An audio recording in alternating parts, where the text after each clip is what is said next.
Hello everyone, myself Dr. Megha welcomes you all to the world of homeopathy and healing through homeopathy. In today's session, we will discuss about deeper insight factors responsible for PCOD. इसे समझने के लिए हम जानने की कोशिश करते हैं कि आपके माइंड ने ऐसा क्या परसीव किया जो उसने PCOD के सिम्टम्स यानी कि एक्ने, फेशियल हेयर ग्रोथ और ओबेसिटी आपकी बॉडी में प्रोड्यूस करें। तो we will understand it through an example में मैं डिस्कस करूँगी एक PCOD फीमेल की जर्नी। तो PCOD मोस्टली ऐसे फीमेल्स को होता है जो कि बहुत ही एम्बिशियस होती हैं, कॉम्पिटिटिव होती हैं, वो are trying to chase men in the men's world. Mostly such females get affected by PCOD। PCOD की जो फीमेल होगी उसकी फ्रॉम बर्थ कैसी जर्नी होगी।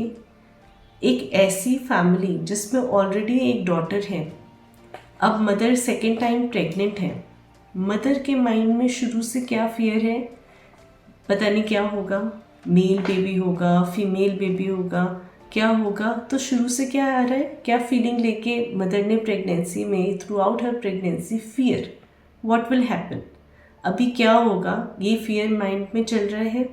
प्रेग्नेंट मदर के अब बेटी हो गई, 2 डॉटर्स उसको हो गई। तो बर्थ से उस बच्चे ने क्या फीलिंग ली, फियर लिया अपनी माँ से। और जब when she came in this world तो क्या पेरेंट्स ने एज अ कॉम्बिनेशन क्या फीलिंग दी, आइडेंटिटी लॉस्ट की कि अब हमारी 2 डॉटर्स हो गई, हमारा वंश आगे कौन चलाएगा, हमारी तो कोई पहचान ही नहीं रह जाएगी। So there is identity lost. आसपास के रिश्तेदारों ने क्या फीलिंग दी, उन्होंने क्या वाइब्रेशन दी है कि ओहो आपकी दूसरी भी बेटी हो गई, अब आप क्या करोगे, नेक्स्ट आपका क्या रहेगा, क्या आप दोबारा प्रेगनेंसी करोगे और will you go for adoption. तो इस तरह की वाइब्रेशंस रिलेटिव्स ने देनी शुरू करी। शुरू से ऐसी बेटियों को क्या वाइब्रेशन मिली सोसाइटी से, रिश्तेदारों से, वर्थलेसनेस की, that we are less than male, तभी हमें ऐसे बोल रहे हैं, तभी हमारी कोई वर्थ नहीं है। तो ऐसी जो फीमेल्स होंगी वो क्या कोशिश करेंगी, they have to prove their worth right from the beginning. अपने घर से ही उनकी जर्नी शुरू हो गई अपने वर्थ को स्टैब्लिश करने की, that we are no less than males. जब ये फीमेल स्कूल में गई तो वो पढ़ाई में भी एक्सेल करेंगी, वो एक्स्ट्रा करिकुलर एक्टिविटीज़ में भी अपने आप को आउटडर्न करने की कोशिश करेंगी, वो हर एक चीज़ में बेहतर करने की कोशिश करेंगी because she has to prove her worthiness.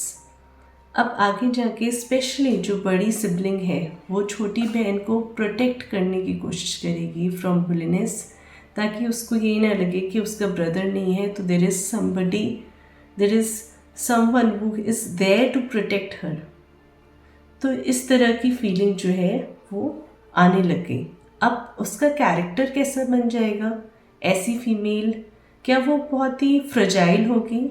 ऐसी फीमेल्स कभी फ्रजाइल नहीं हो सकती क्योंकि वो जो है उसने पहले से ही अपने कैरेक्टरिस्टिक में मास्क कर लिया है that she is bold, she is assertive, और उसको जो है अपना वर्थ बनाना है और उसको अपनी बहन को भी प्रोटेक्ट करना है। तो उसको ऐसी पर्सनैलिटी को पोर्ट्रे करना पड़ेगा।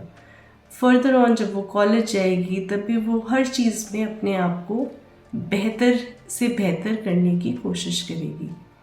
जब ऐसी फीमेल्स जॉब करेंगी तो भी वो एक्स्ट्रा वर्किंग आवर्स लेंगी, वो उसको बहुत सारे प्रमोशंस की एक्साइटमेंट रहेगी, वो बहुत अच्छे से अपना काम करेगी क्योंकि उसको इस तरह का एक अपने आप का वर्थ प्रूव करना है, जो उसकी शुरू से जर्नी रही है to establish herself that yes I am there and I am better than my male counter parts.